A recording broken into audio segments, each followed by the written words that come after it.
নিকুঞ্জ education চেনেলটোলৈ আপোনালোক সকলোকে স্বাগতম জনাইছোঁ। আজি মই APSC grade 4 social science part 1 লৈ আহিছোঁ।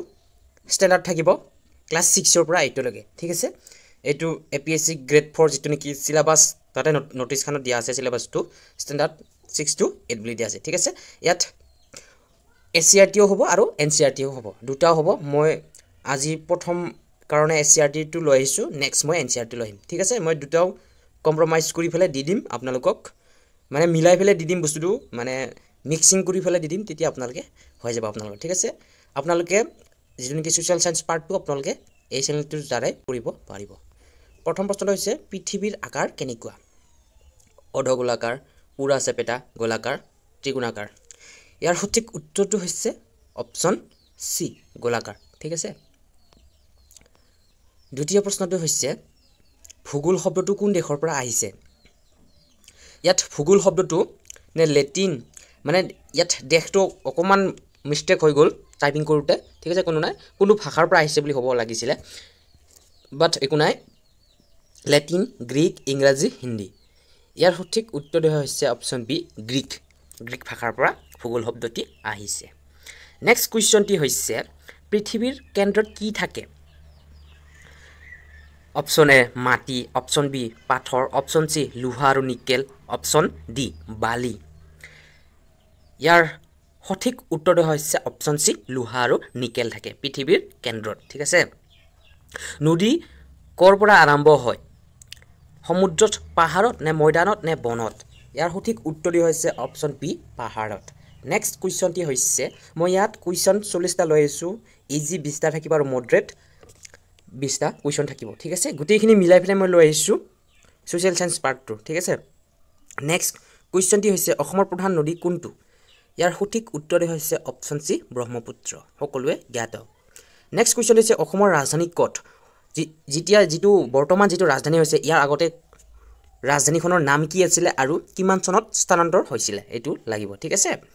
মই চনটো আপোনালোকে বিচাৰি ল'ব, মই কৈছোঁ ইয়াৰ আগত গুৱাহাটীৰ আগত শ্বিলং আছিলে, ঠিক আছে, অসমৰ ৰাজধানী এতিয়া হৈছে গুৱাহাটী, ঠিক আছে। শুদ্ধ উত্তৰটো মই কৈ দিলোঁ, ঠিক আছে। নেক্সট হৈছে পৃথিৱীৰ উপৰিভাগক কি কোৱা হয়? ভূগোল, ভূতত্ত্বক, ভূমিকম্প, এইটো বাৰু মিষ্টেক হৈছে, চিটো অপশ্যনটোত এইটো থাকিব নালাগিছিলে বাৰু, ভূমি কেন্দ্ৰ, ঠিক আছে। নেক্সট ইয়াৰ সঠিক উত্তৰটো হ'ব অপশ্যন বি, ভূতত্ত্ব। নেক্সট কুৱেশ্যন মানৱ সমাজৰ অধ্যয়নক কি কোৱা হয়? অৰ্থনীতি, সমাজবিদ্যা, ইতিহাস, ৰাজনীতি। ইয়াৰ সঠিক উত্তৰটি হৈছে অপশ্যন বি, সমাজবিদ্যা।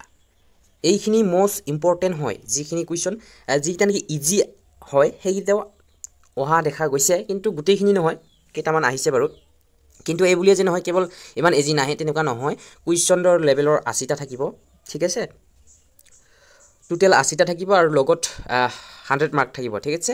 আপোনালোকে সেইখিনি কৰিব লাগিব, তেতিয়াহে আপোনালোকে মানে 1 নম্বৰত আপোনালোকৰ যিটো নেকি নিগেটিভ মাৰ্ক এতিয়ালৈ মেনশ্যন কৰা নাই, যদিহে হয় তেনেহ'লে 4টাত 1 নম্বৰকৈ যাব পাৰে, ঠিক আছে। নেক্সট যেতিয়া নেকি এক্সাম চিডিউল ন'টিছখন আহে তেতিয়া তাত মেনশ্যন কৰা থাকিব।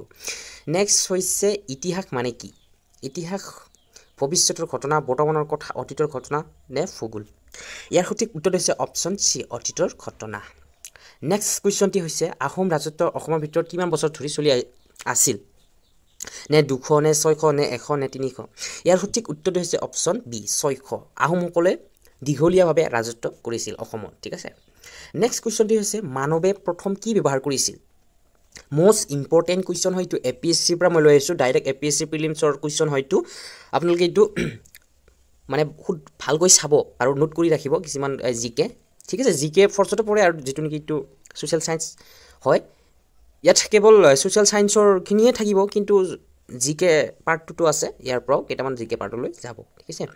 ইয়াত মানৱে পোনপ্ৰথমে কি ব্যৱহাৰ কৰিছিল? ইয়াততো কোনো ধৰণৰ লোহা নহয়, সেই সময়ত লোহাৰ উদ্ভাৱনে হোৱা নাছিল, তামা নহয়, ঠিক আছে।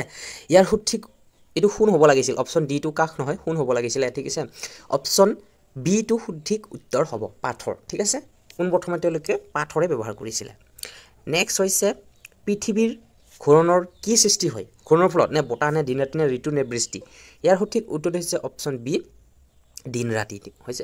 এই পৃথিৱীখন যেতিয়া আমাৰ ঘূৰিব তেতিয়াহে আমাৰ দিন ৰাতি এটা প্ৰক্ৰিয়া হয় সেই প্ৰক্ৰিয়াৰ মাজতে আমাৰ দিন ৰাতি হয় ঠিক আছে নেক্সট কুৱেশ্যনটো হৈছে অসমত কোন ৰাজ্যৰ সীমা নাই মানে অপশ্যনত দিয়া এটাৰ কথা কৈছে ইয়াত নাভাবিব যে অপশ্যনত দিয়া নহয় অপশ্যনৰ গিটাহে চাব আপোনালোকে কুৱেশ্যনটো পোনপ্ৰথমে চাব ঠিক আছে অসমত কোন ৰাজ্যৰ সীমা নাই ইয়াত অপশ্যনত দিয়াৰ হিচাপত ইয়াত পাঞ্জাবটো একেবাৰে নাই ঠিক আছে নেক্সট হৈছে বন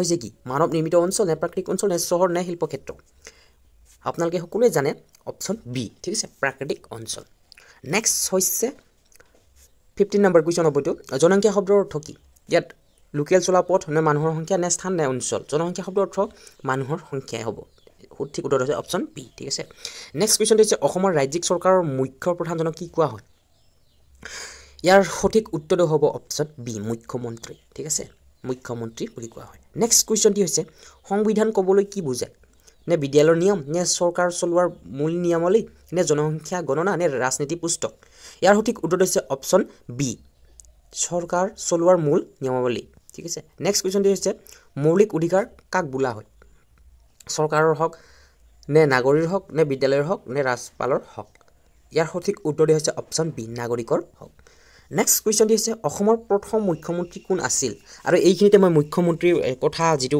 কুৱেশ্যন আনিলোঁ তেতিয়া চাব অসমৰ আটাইতকৈ কম সময়ৰ বাবে মুখ্যমন্ত্ৰী কোন আছিল আৰু কিমান চনত সেইটো চাব সেইটো মোষ্ট ইম্পৰ্টেণ্ট হয় ঠিক আছে আৰু ডক্টৰ হিমন্ত বিশ্ব শৰ্মা ডাঙৰীয়াই তেওঁ এই কিমানতম অসমৰ মুখ্যমন্ত্ৰী এইটো চাব ঠিক আছে ইয়াৰ সঠিক উত্তৰটো হৈছে অপশ্যন এ গোপীনাথ বৰদলৈ অসমৰ প্ৰথম মুখ্যমন্ত্ৰী এইটো কি স্বাধীন ভাৰতৰ বা স্বাধীন অসমৰ নেক্সট হৈছে পৃথিৱীৰ একেবাৰে ওচৰৰ স্তৰটো কোনটো নে ভূতত্ত্বক নে মেণ্টেল নে কোৰ ইয়াৰ সঠিক উত্তৰটো হৈছে অপশ্যন এ ভূতত্ত্বক বা চন্দ্ৰ এই অপশ্যনটো নক'লোঁ বাৰু সঠিক উত্তৰটো হ'ব অপশ্যন এ ভূতত্ত্বক নেক্সট কুৱেশ্যন পৃথিৱীৰ চপেটা গোলাকাৰৰ আকাৰটো প্ৰথম কাক বা কাৰ দ্বাৰা উদ্ধাৰ কৰা হৈছে অকণমান টাইপিঙত মিষ্টেক আছে সেইটো আপোনালোকে চাই ল'ব ইয়াৰ সঠিক উত্তৰটো কিন্তু টাইপিঙৰ কোনো ধৰণৰ মিষ্টেক হোৱা নাই কিন্তু বাকীকেইটাহে কোনোবাটো নহয় কোনোবাটো মিষ্টেক হৈছে ঠিক আছে পৃথিৱীৰ চপেটা গোলাকাৰৰ আকাৰটো প্ৰথম কাক বা কাৰ দ্বাৰা উল্লেখ কৰা হৈছিল ইয়াৰ সঠিক উত্তৰটো হ'ব অপশ্যন এ নিউটন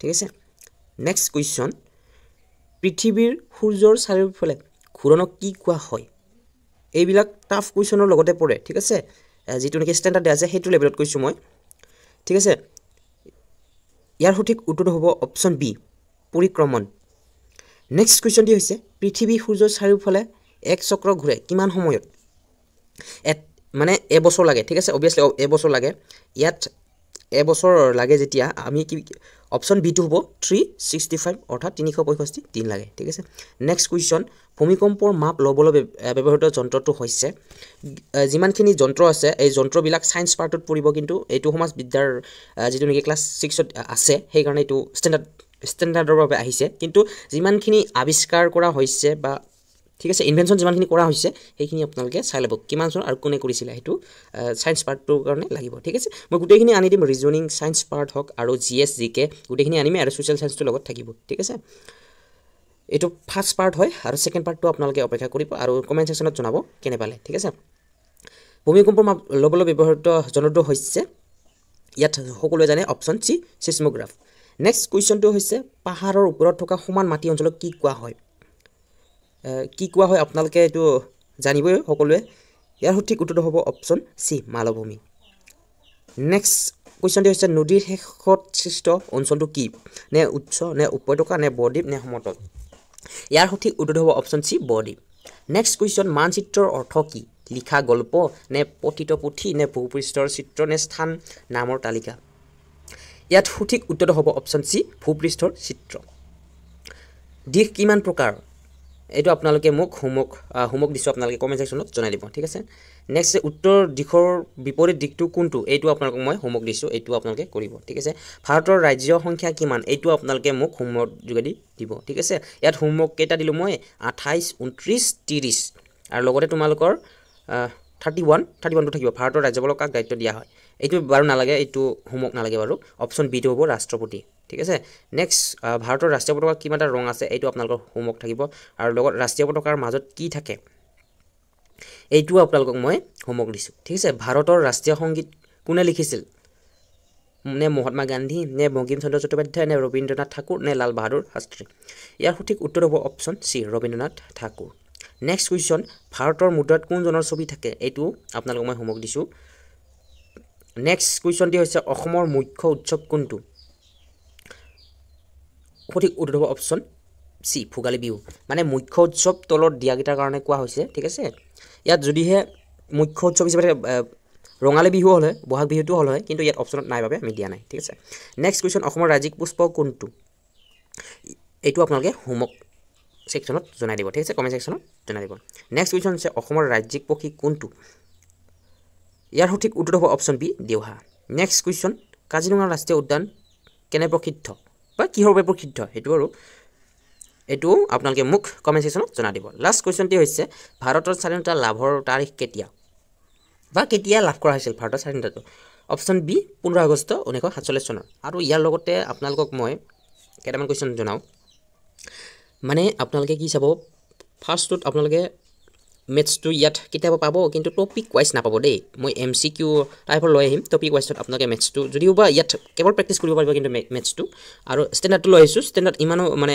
টাফ নহয় কুৱেশ্যনবিলাক ষ্টেণ্ডাৰ্ডৰ লেভেলত আৰু ইয়াত ৰিজনিং থাকিব আৰু লগতে আপোনালোকৰ সোশ্যাল সায়েন্সৰ পাৰ্টটো থাকিব সায়েন্স পাৰ্টটো থাকিব জিকে পাৰ্টটো থাকিব ঠিক আছে এই গিটা পাৰ্ট আপোনালোকে পাব এই চেনেলৰ দ্বাৰা আপোনালোকে যদি ভিডিঅ ভাল পাইছে তেনে লাইক কমেন্ট শেয়াৰ কৰিবলৈ একেবাৰে নাপাহৰিব আৰু যদি মোৰ চেনেলত আপোনালোকে পোনপ্ৰথমৰ পৰা আহিছে তেনেহলে সাবস্ক্ৰাইব কৰিবলৈ একেবাৰে নাপাহৰিব আৰু ইয়াৰ লগতে আপোনালোকক এটা কথা জনাও যে আপোনালোকে যদি এপিএসসি গ্ৰেড 4 ৰ বাবে পঢ়িম বুলি ভাবিছে তেনেহলে এই চেনেলৰ দ্বাৰা আপোনালোকে জড়িত হৈ ফালে পঢ়িব পাৰিব ঠিক আছে পিডিএফ টেলিগ্ৰাম চেনেলত দিয়া থাকিব ইয়াৰ পিডিএফটো আপোনালোকে পাব টেলিগ্ৰাম চেনেলটোত ডেসক্ৰিপচনত এটা টেলিগ্ৰাম চেনেলৰ লিংক দিয়া আছে সেইটো আপোনালোকে গৈ ফালে জইন হ'ব পাৰিব আৰু গোটেইখিনি আপোনালোকে মুক টেষ্ট হিচাপে পাব মুক টেষ্ট মই দি থাকো বাৰু এইদিন দিয়া হোৱা নাই কিন্তু আপোনালোকে পাই যাব এপিএসসি গ্ৰেড 4 ৰ বাবে মুক টেষ্ট মোৰ টেলিগ্ৰাম চেনেল ঠিক আছে আৰু ভিডিঅটো ভাল পালে লাইক কমেন্ট শেয়াৰ কৰিবলৈ একেবাৰে নাপাহৰিব আৰু বন্ধুবৰ্গৰ সৈতে শেয়াৰ কৰিব যিসকলে এপিএসসি গ্ৰেড 4 টো এপ্লাই কৰিছিলে ঠিক আছে তেওঁলোকেও প্ৰিপাৰেচন কৰিব বিচাৰিছে তেওঁলোককো এই ভিডিঅটো শেয়াৰ কৰিব ধন্যবাদ